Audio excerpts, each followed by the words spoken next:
수요일에 오신 여러분 모두 비 피해 없으십니까? 모두 안전하셨죠?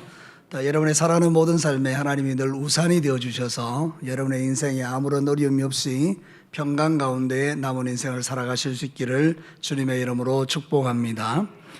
우리는 수요일마다 신정왕국에 대한 하나님의 말씀을 듣고 있죠. 그래서 우리가 구약시대의 다윗을 통해서 신정왕국의 예표를 우리가 보았는데, 이제 이 신약에 들어와서는 예수님을 통해서 실제로 이제 신정왕국이 이루어져 가는 과정들을 우리가 보게 됩니다. 구약에는 대리 통치자인 다윗을 통해서 우리에게 말씀하셨지만, 이제는 진짜 왕이신 예수님이 이 땅에 오신 것이죠. 자, 오늘 읽은 이 성경 본문은 되게 유명한 말씀입니다.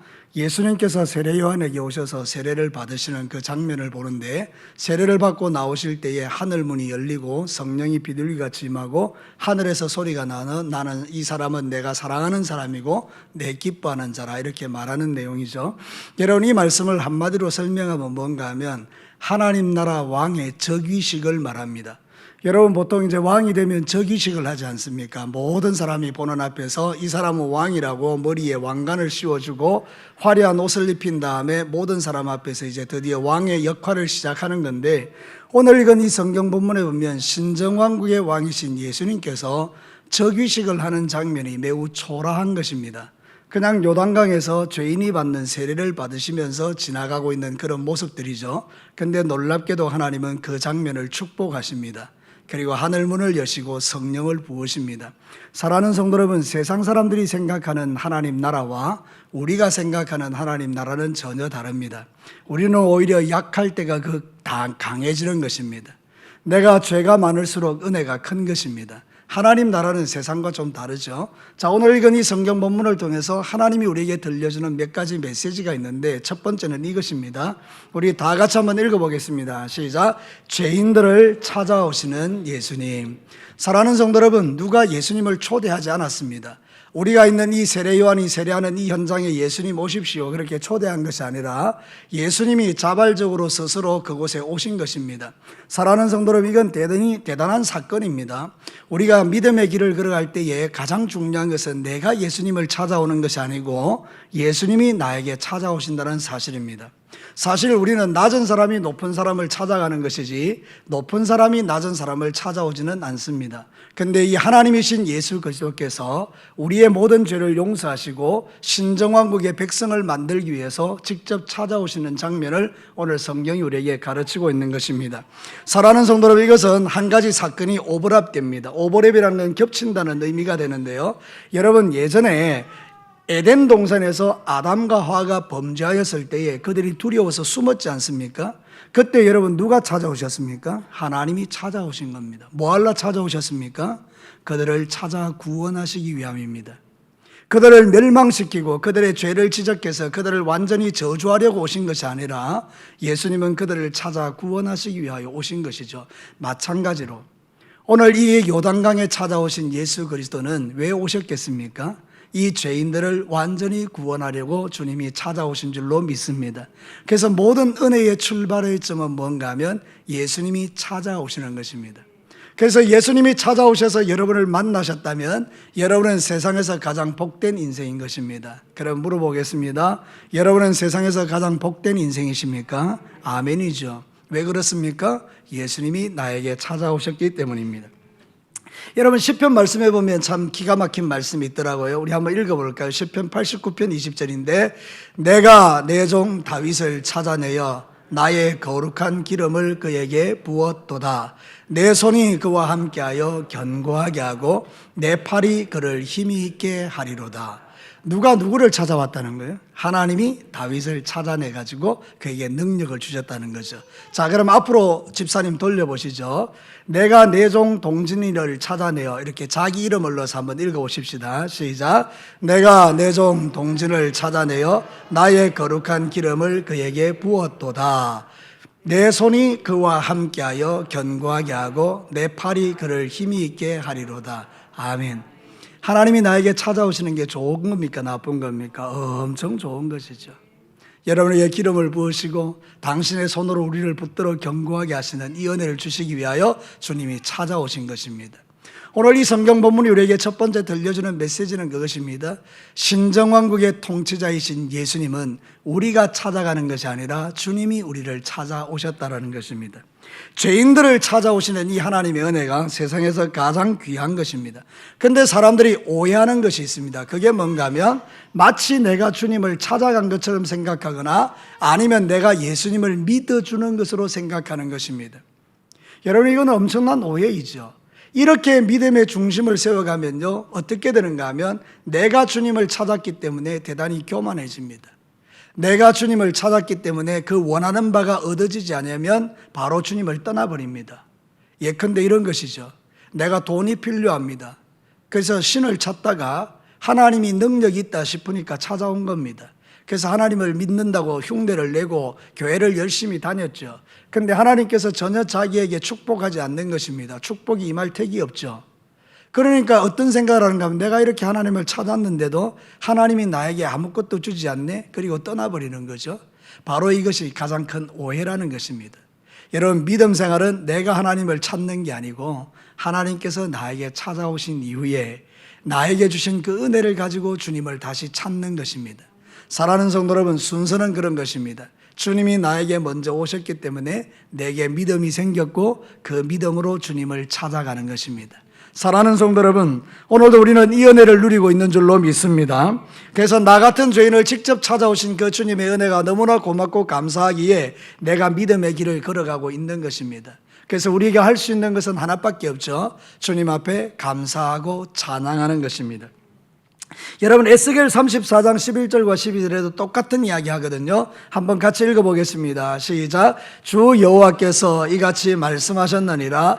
나 곧 내가 내 양을 찾고 찾되 목자가 양 가운데 있는 날에 양이 흩어졌으면 그 때를 찾는 것 같이 내가 내 양을 찾아서 흐리고 캄캄한 날에 그 흩어진 모든 곳에서 그것을 건져낼지라. 아멘.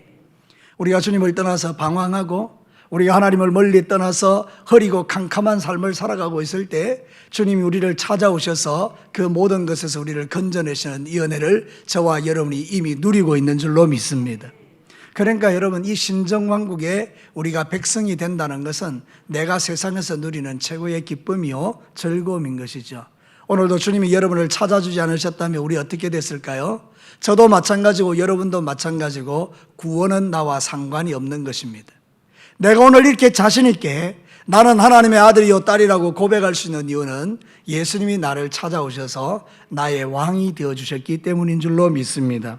사랑하는 성도 여러분, 이 놀라운 은혜가 우리 예수님 때문에 우리에게 임한 것입니다. 그래서 여러분, 요한복음에 보면 이렇게 말합니다. 세례 요한이 예수님을 처음으로 만나는 장면이 나오는데 그때 이렇게 세례 요한이 말합니다. 보라, 세상 죄를 지고 가는 하나님의 어린 양이로다. 이렇게 말하는 것입니다.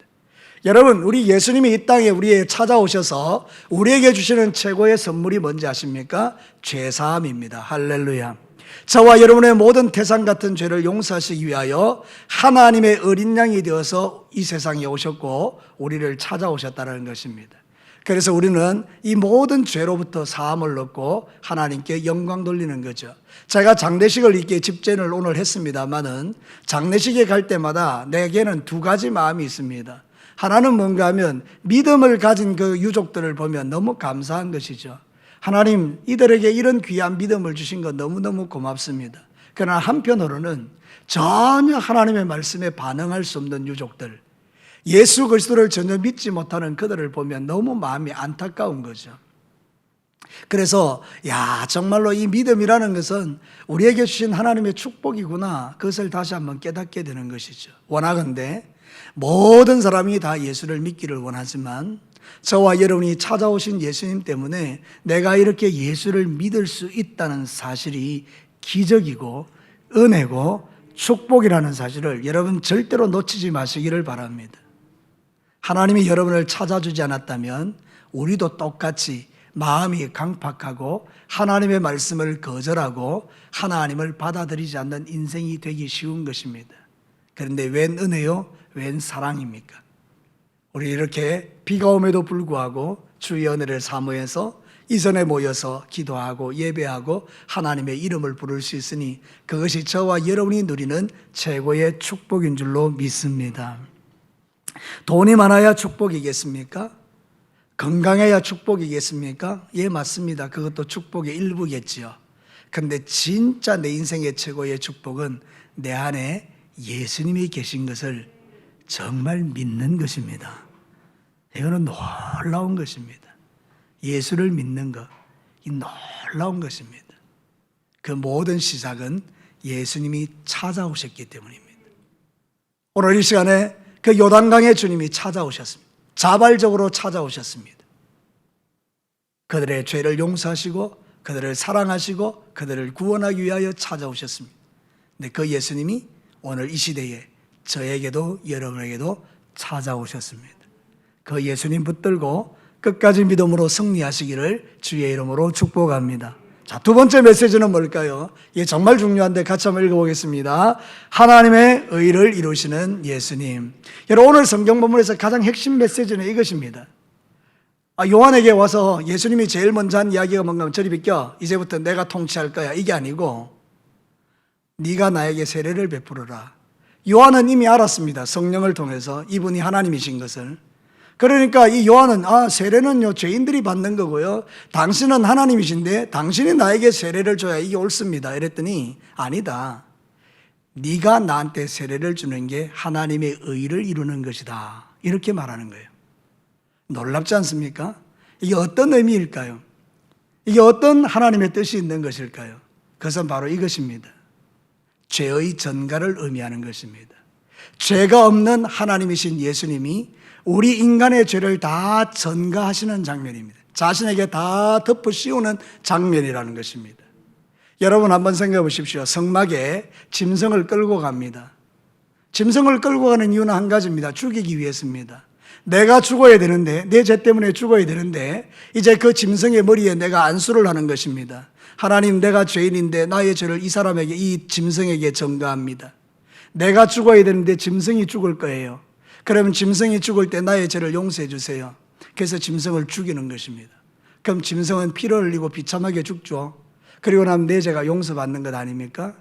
여러분, 지금 이 장면이 그 장면을 보여주는 것입니다. 예수님이 왜 세례를 받으셔야 합니까? 그게 왜 하나님의 의가 됩니까? 그것은 바로 저와 여러분이 지었던 그 모든 죄를 예수님에게 전가시키는 장면입니다. 예수님은 죄인이 아닙니다. 그러나 스스로 죄인이 되신 것입니다. 그리고 그 죄를 지고, 인류의 모든 죄를 지고 이제 공생의 걸음을 걸어가시다가 결국 십자가에서 피 흘려 죽으심으로 그가 짐승이 되셨고 생축이 되셔서 우리의 희생제물이 되셔서 화목제물이 되셔서 하나님과 우리 사이를 화목시켜주는 역할을 하신 겁니다. 그래서 이것이 하나님의 의라는 것입니다. 하나님의 의가 무엇입니까? 누군가가 죄를 처리해야 하나님의 의가 되는 것입니다. 그것이 짐승이든지. 근데 짐승은 하나님의 의를 영원히 이룰 수는 없어요. 왜냐하면 짐승의 피는 한계가 있으니까. 그러니까 하나님 당신이 직접 사람이 돼서 이 땅에 오셔서 당신이 피를 흘려주실 때에 영원한 하나님의 의가 되는 것입니다. 오늘 성경은 그 이야기를 하죠. 그러니까 세례 요한이 알아들었습니다. 오케이, 그러면 제가 세례를 드리겠습니다. 그리고 예수님에게 우리 인간의 모든 죄를 그에게 전가시켰던 것입니다. 사랑하는 성도 여러분, 이게 은혜인 것입니다. 우리 예수님이 만약에 세례를 받지 않으시고 거절하셨다 그러면요, 우리의 죄는 그대로 있는 것입니다. 그러면 여러분 어떻게 됩니까? 저와 여러분 구원은 없는 것입니다. 오늘 이 성경 본문은 역사적인 사건입니다. 우리 인간의 모든 가고 오는 세대의 모든 인간의 죄를 예수님에게 덮어 씌우는 것입니다. 네가 죄인이다. 네가 죽어야 된다. 여러분, 세례는 좋은 것이지만 예수님에게는 고통스러운 것입니다. 모든 인간의 죄를 짊어져야 하기 때문입니다. 예수님은 30년 동안 그냥 사셨다가 나머지 3년의 공생애를 사시는 동안에 인간의 모든 무거운 죄짐을 지고 그 길을 걸어가셨던 것입니다. 사랑하는 성도 여러분, 그 은혜가 크고 놀라운 것입니다. 내가 죽어야 될 자리에 누가 죽으셨습니까? 예수님이 죽으신 것입니다. 그래서 에베소서 5장 2절은 정확하게 이걸 이렇게 설명하죠. 다 같이 읽습니다. 시작. 그리스도께서 너희를 사랑하신 것 같이 너희도 사랑 가운데서 행하라. 그는 우리를 위하여 자신을 버리사 향기로운 제물과 희생 제물로 하나님께 드리셨느니라. 이 말은 예수님이 자기를 버리셨다는 게 바로 세례를 받으셨다는 거예요. 자신이 죄인이 되어서 모든 인간의 죄를 덮어쓰고 그렇게 가기로 결정하셨다는 것입니다. 예수님의 세례는 나와 당신을 일치시키는 행위입니다. 나의 모든 죄를 예수님이 다 대신 지시는 행위인 것입니다. 사랑하는 성도 여러분, 비천한 인간이 어떻게 구원을 받을 수 있겠습니까? 그런데 예수님이 비천하게 되심으로 우리가 구원받게 된 것입니다. 그래서 여러분, 우리는 예수님 때문에 새 생명을 얻게 되었고 이제는 주님 안에서 무엇을 구하든지 간에 응답받는 그런 하나님의 자녀가 된 줄로 믿습니다. 이 하나님의 의가 오늘 예수님을 통해서 이루어지고 있는 것입니다. 그래서 성경은 우리에게 또 이렇게 말해요. 로마서 1장 17절과 18절 같이 읽습니다. 시작. 복음에는 하나님의 의가 나타나서 믿음으로 믿음에 이르게 하나니 기록된 바 오직 의인은 믿음으로 말미암아 살리라 함과 같으니라. 하나님의 진노가 불의를 진리로 막는 사람들의 모든 경건하지 않음과 불의에 대하여 하늘로부터 나타나나니. 여러분, 여기엔 두 종류의 사람이 나옵니다. 하나님의 의를 붙들고 사는 인생과 하나님의 의를 거절한 인생이 나옵니다. 하나님의 의를 붙들고 사는 인생은 구원받습니다. 하나님의 의를 거절하는 인생은 그 불의 때문에 영원한 멸망을 받습니다. 저와 여러분은 어떤 존재입니까? 여러분은 이미 하나님의 의가 예수 그리스도를 통해서 여러분에게 덮여진 존재인 줄로 믿습니다. 이게 내가 누릴 영광인 것입니다. 하나님의 의가 덮여진 것. 하나님은 불의한 자를 용서하지 않습니다. 불의한 자를 심판하셔야 됩니다. 그런데 하나님의 의가 있는 사람은 하나님이 사랑하십니다. 오늘 저와 여러분은 하나님의 심판받을 존재가 아니고 하나님의 사랑 안에 거하는 존재가 된 줄로 믿습니다. 그러니까 사랑하는 성도 여러분, 우리 예수님께서 이 일을 위하여 이 땅 가운데 오신 것입니다. 하나님의 의를 이루시기 위하여 예수님은 겸손해지셨어요. 가장 비천해지셨어요. 그래서 우리가 신앙생활 할 때 진짜 하나님의 의를 힘입은 성도들의 특징이 뭔가 하면 겸손해지는 거예요. 저와 여러분들이 지극히 겸손할 때가 지극히 교만할 때가 있죠. 그러니까 이것은 우리가 주님의 은혜를 잘 몰라서 그렇습니다. 주님의 은혜를 알면 절대로 교만해질 수가 없습니다. 교만해졌다가도 순간적으로 정신이 번쩍 듭니다. 아, 내가 정말 교만하구나. 내가 정말 교만한 인생이구나. 적시로 하나님 앞에 무릎을 꿇게 되죠. 하나님 앞에서는 절대 교만할 수 없습니다. 그것은 진리입니다. 주님이 내 안에 오시면요, 우리는 교만해질 수가 없습니다.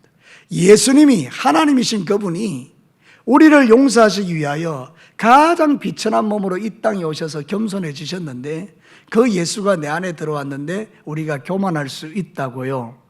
그것은 있을 수 없는 이야기입니다. 사랑하는 성도, 우리는 남들보다 절대 내가 잘난 존재가 아닙니다. 그래서 여러분 결코 잘난 체 하시면 안 됩니다. 여러분이 스스로 잘났다고 생각하고 여러분이 뭔가 낫다고 생각할 때가 위험한 때입니다. 그래서 성경이 우리에게 꼭 이야기하는 게 있죠. 선줄로 알면 넘어질까 조심하라. 이게 우리가 마음에 새기고 살아야 될 하나님의 말씀입니다. 우리의 마음이 교만해지는 것은 위험한 것이거든요. 그러니까 여러분들은 항상 주님 앞에서 겸손함을 견지하는 그런 아름다운 종들이 되시기를 축복합니다. 그게 하나님의 의입니다. 하나님의 의가 뭐냐? 그랬을 때 하나님의 의는 완벽하게 죄를 안 짓는 것, 그게 아니고 하나님 앞에서 겸손하게, 그래서 하나님의 모든 은혜로 말미암아 죄사함을 받아서 그 하나님의 그 십자가의 은혜로 살아가는 그 삶을 하나님의 의라고 말하는 것입니다. 오늘도 사랑하는 성도 여러분, 우리는 구원받을 자격이 1도 없는 사람인 줄로 믿습니다. 맞습니까? 여러분의 무슨 행위로, 여러분의 무슨 의지로, 여러분이 가지고 있는 무슨 능력으로 구원받았습니까? 결코 그럴 수 없습니다. 만약에 여러분들 중에 내가 구원받을 만한 자격이 있어서 내가 구원받았다는 생각이 1이라도 들어오면 마귀의 생각입니다. 여러분이 누군가보다도 나는 그래도 저 사람보다 낫다라는 생각이 1이라도 들어오면 그는 교만한 생각입니다. 우리는 결코 그럴 수 없습니다. 그래서 우리는 말씀을 하나 더 기억하셔야 됩니다. 항상 신앙생활 할 때는 남을 나보다 어떻게 여기고요? 낮게 여기고 더 낮게 여기고. 근데 우리는 보통 반대로 하죠. 다른 사람을 나보다 낮게 여기고 이렇게 하는 거예요. 절대 그렇지 않습니다. 모든 사람을 다 나보다 낮게 여기면 거기에 하나님의 은혜가 부어지는 것이죠. 자, 마지막 세 번째, 이거는 정말 축복입니다. 우리 같이 읽겠습니다. 시작. 하늘의 문을 여시는 예수님. 여러분, 하나님의 의가 딱 이루어졌죠. 그러니까 바로 하늘 문이 열립니다. 오늘 성경 본문에 보십시오. 하나님의 의가 딱 이루어져서 세례를 받고 나오는 순간에요, 하늘 문이 쫙 열립니다. 그동안에 하늘 문이 닫혀져 있었거든요. 인간의 범죄함으로 말미암아 하늘문이 또 꽁꽁 닫혀져 있었는데, 하늘문이 닫혀져 있다는 것은 뭔가 하면 하나님이 주시는 모든 축복이 다 못 내려오고 있다는 뜻이잖아요. 그런데 여러분, 예수님이 세례를 받고 올라오는 순간에 하늘문이 열리면서요, 그 하늘에 있던 모든 복과 은혜가 그냥 쏟아 부어졌습니다. 이게 우리의 축복입니다. 여러분, 예수님이 이렇게 세례받고 나오실 때에 하늘문이 열리면서 뭐가 내려옵니까? 성령님이 내려오십니다. 그리고 나서 어떻게 됩니까? 하늘에서 소리가 들립니다. 이는 내 사랑하는 자요 내 기뻐하는 자라. 그전에까지는 뭐죠? 이 땅 가운데는 그런 존재가 없었다는 거예요. 그런데 예수님이 그 일을 하시면서부터 하나님의 의가 풀어지니까 바로 이 땅 가운데 모든 사람이 하나님의 사랑받는 자, 기뻐하는 자가 되는 것이고 주의 성령이 임하게 되는 것입니다. 하늘에서부터 모든 좋은 것이 부어지는 것이죠. 여러분, 우리는 이 사실을 믿어야 합니다. 여러분, 제가 여러분에게 한번 물어볼게요. 여러분들은 하늘이 닫혀 있는 존재입니까? 하늘이 열려 있는 존재입니까? 진짜입니까? 근데 우리가 살아갈 때 어떻게 살아갑니까? 하늘이 열려 있는 자로 살지 않고 어떤 자로 살아갑니까? 마치 닫혀 있는 자 같이 살아가는 거예요. 그래서 여러분, 우리가 능력 없이 살아간다는 말이 그 말입니다. 우리는 정말 능력 있는 존재거든요. 하늘 문이 열린 존재니까. 우리가 주 예수 그리스도를 의지하고 그분의 의를 의지하여 주 앞에 나아가면 우리가 구하는 기도가 하늘에 닿을 줄로 믿습니다. 하나님 우리에게 능력을 주시고요, 하나님은 성령을 주시고요, 하나님의 음성이 들려지게 하십니다. 저는 이 말씀을 준비하면서 우리가 누리는 축복이 얼마나 큰가를 깨닫습니다. 여러분, 하나님의 음성이 들려지는 거, 이게 축복 아닙니까? 하나님이 여러분에게 뭐라고 말씀합니까? 너는 내 사랑하는 자라, 너는 내 기뻐하는 자라. 예수님에게만 말씀하신 게 아닙니다. 예수님을 믿는 모든 자에게 하신 이야기입니다. 그래서 여러분, 많은 그리스도인들이요, 하나님의 음성을 들을 때 제일 먼저 듣는 음성이 뭔지 아십니까? 내가 너를 사랑한다는 이야기예요.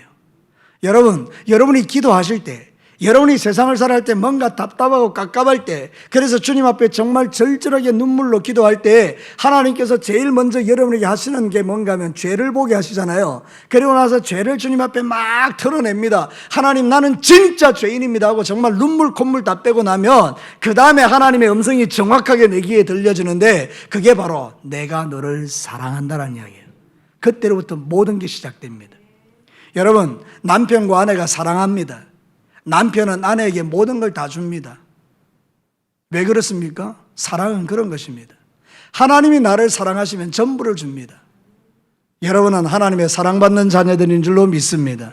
그래서 하늘문을 열어놓으신 거예요.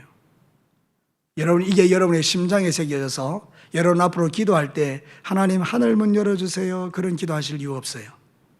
예수 그리스도를 통해 이미 하늘문이 열려 있습니다. 여러분의 기도는 반드시 응답되게 되어 있습니다. 그게 믿음을 가지고 나가시라고요. 하나님, 열려있는 저 하늘문을 통해서 나에게 필요한 모든 은혜와 복을 쏟아부어 주십시오. 소낙비, 때로는 소낙비같이, 때로는 이른비같이, 때로는 늦은 비와같이 하나님, 나를 성령으로 기름 부어 주십시오. 그래서 주님 앞에 그 믿음으로 나아가는 것입니다. 이제 모든 저주는 끝났고요, 하나님은 우리를 축복하십니다. 성경을 한번 볼래요? 갈라디아서 3장 13절과 14절 우리 다 같이 읽겠습니다. 시작. 그리스도께서 우리를 위하여 저주를 받은 바 되사 율법의 저주에서 우리를 속량하셨으니 기록된 바 나무에 달린 자마다 저주 아래 있는 자라 하였음이라. 이는 그리스도 예수 안에서 아브라함의 복이 이방인에게 미치게 하고 또 우리로 하여금 믿음으로 말미암아 성령의 약속을 받게 하려 함이라. 아멘. 여러분, 저주받은 우리인데 예수님이 저주를 다 가져가셔버리고 나니까 우리는 누구의 복을 받는다 그럽니까? 아브라함의 복을 받는다는 거예요. 여러분은 복받은 자들입니까? 저주받을 자들입니까? 또 물어볼게요. 여러분, 우리가 분명히 믿음의 고백을 나는 복받은 자라고 하지만 우리는 뭐와 같은 자같이 살아갑니까? 저주받은 자같이 살아가는 거예요. 하나님 앞에서. 그래서 막 벌벌 떨기도 하고요. 두려워하기도 하고요. 하나님 앞에 안 나가려고 그러고요. 내가 조금 뭐 죄를 지으면 그냥 삐죽삐죽거리기도 하고요. 하나님과의 관계가 괜히 멀어져 있는 상태를 방치하기도 하고요. 여러분, 그렇지 않습니다. 이미 저주는 예수 안에서 떠나갔고 여러분의 문은, 하늘 문은 열려 있고 여러분이 기도하면 하나님이 성령을 부으시고 하나님의 음성을 듣게 하시고 여러분을 회복시켜 주시고 일으켜 세우시고 여러분이 세상 가운데서 능력 있게 살도록 주님이 도와주시는 줄로 믿습니다. 그게 바로 오늘 이 성경에서 우리에게 가르치는 진리예요. 예수님이 세례를 받으시고 하나님의 의를 이루시니까 하늘 문이 열리면서 성령이 내려오시고 하나님의 음성이 들려지는 이 복은 우리가 예수 안에서 누리는 축복인 겁니다. 세상 사람들은 모르죠. 이 기쁨과 이 즐거움과 이 능력을. 아니요, 더 정확하게 말하면 예수 믿는 사람들 중에도 이거를 누리지 못하는 분들이 있습니다. 그게 어쩌면 저이고 여러분일 수 있겠는데 오늘 이 밤에 여러분에게 하나님 말씀하십니다. 나는 너에게 하늘 문을 열어두었다. 나는 너를 위하여 성령을 기름 부어줄 것이다. 나는 너에게 내 음성을 듣게 할 것이다. 그것이 바로 예수님 안에서 누리는 축복입니다. 그래서 여러분 데살로니가서 5장 19절과 22절에 보면 이렇게 말합니다. 같이 크게 한번 읽어보겠습니다. 시작. 성령을 소멸하지 말며 예언을 멸시하지 말고 범사에 헤아려 좋은 것을 취하고 악은 어떤 모양이라도 버리라. 취할 것이 있고 버릴 것이 있어요. 악은 버립니다. 근데 여러분 성령은 소멸시키는 게 아닙니다. 소멸이라는 게 뭔가 하면 성령의 역사들을 내가 없애버리는 거죠. 하나님께서 여러분에게 말씀 주실 때에 그 말씀을 이거 아니야 이러면 성령을 소멸시키는 거죠. 여러분이 은사를 주셨는데 이거 아니야 이러고 소멸시켜 버리는 거죠. 근데 여러분 성령은 소멸시키는 게 아닙니다. 성령은 오히려 불타오르는 것입니다. 여러분 예전에 성령의 은사를 받으신 분들이 있습니까? 근데 지금은 사용하지 않는 분들이 있으십니까? 소멸시키시면 안 됩니다. 다시 하나님 앞에 새롭게 하셔야 됩니다. 제가 아는 청년이 하나 있습니다. 나와 아주 가까운 청년입니다. 이 신앙사를 제대로 했을까 싶은 그런 청년이에요. 왜냐하면 직장 때문에 교회를 잘 못 가는 경향들이 있으니까요. 근데 여러분 같이 기도하는 순간에 이전에 그가 받았던 성령의 은사들을 놀랍게도 활용하면서 회복되는 그 모습들을 봅니다. 여러분 우리가 주님 앞에 나아갈 때 이미 우리 안에 성령님이 계시기 때문에 우리가 주님 앞에 구하고 기도하고 나가면요 하나님은 즉시로 나에게 성령의 은사들을 회복시켜 주십니다. 여러분 주님이 여러분과 함께 하시고 주신 그 놀라운 성령의 은사들을 소멸시키지 마시고 마음껏 사용하셔서 능력 있는 그리스도인들로 살아가시기를 축복합니다. 예언을 멸시하지 말라는 말은 뭔가 하면 하나님 말씀 무시하지 말라 이 말입니다. 아이고 저 말씀 여러분 그런 게 아닙니다. 그 말씀 한 절이 나를 살립니다. 그 말씀 한 절이 내 인생을 바꿉니다. 그 말씀 한 절이 여러분의 인생에서 가장 중요한 결정을 하게 합니다. 절대로 예언을 무시하시면 안 됩니다. 말씀을 무시하시면 안 됩니다. 지금은 은혜의 시대이고 동시에 성령의 시대입니다. 여러분 이 마지막 시대에 하나님이 여러분을 위하여 주시고 싶어하는 그 좋은 것들을 하늘로부터 부어주려고 하늘문 열어놨는데 우리는 세상 것만 바라보면서 삶을 살아가면 얼마나 어리석겠습니까? 그래서 여러분 골로새서에 보면 이렇게 말합니다. 땅의 것 취하지 말고 눈을 들어서 하늘의 것을 가지고 살아라 이렇게 말합니다. 위의 것을 찾아라. 여러분 오늘 이 말씀을 들으시면서 여러분의 눈에 하늘의 문이 열려 있는 게 보이십니까? 아주 곤란한가 봐요. 여러분, 여러분의 눈에 하늘 문이 열리신 게 보이십니까? 그러면 여러분 그 열린 하늘문로부터 주어지는 모든 하나님의 복을 사모하시고요. 간절히 기도하시면서 그 복을 다 누리시면서 능력 있게 신앙생활 하시기를 주님의 이름으로 축복합니다. 자, 오늘 말씀을 통해서 신정왕국의 왕이신 예수님의 즉위식에서 일어났던 일들을 봅니다. 왕이 직접 찾아오셨습니다. 은혜죠. 그 왕이 나의 모든 죄를 다 가져가시고 세례를 받으심으로 하나님의 의를 이루어 놓으셨습니다. 내 의로 천국 가는 게 아니고 예수님의 의로 천국 가는 겁니다. 그리고 나서 하늘문이 이제 열렸습니다. 그리고 그 하늘로부터 성령이 부어지고 하나님의 음성이 들려지기 시작합니다. 이거는 우리가 누리는 최고의 축복이죠. 여러분, 예수 믿는 사람은요, 시시한 인생이 아니라는 것을 여러분에게 계속해서 말씀드립니다. 예수 믿는 사람처럼 능력 있는 사람이 세상에 없습니다. 세상은 돈으로 능력 삼아 살지만 우리는 하나님을 능력 삼아 사는 인생입니다. 길게 가보십시다. 누가 이기는가? 돈이 이기는가? 하나님이 이기는가? 여러분은 돈이 이기는 것을 증명하는 자들이 아닙니다. 여러분들은 하나님이 이기는 것을 증명하는 자들입니다. 여러분의 삶 속에서 돈 좋죠. 거기서 끝나버리면요, 우리는 세상 사람과 다를 바가 하나도 없습니다. 돈 좋죠. 그러나 하나님이 내 안에 계시는 것이 나는 내 인생의 최고의 축복입니다. 이 간증이 저에게, 여러분들에게, 여러분과 저에게 날마다 넘치게 되기를 주님의 이름으로 축복합니다. 우리 같이 한번 기도하십시다.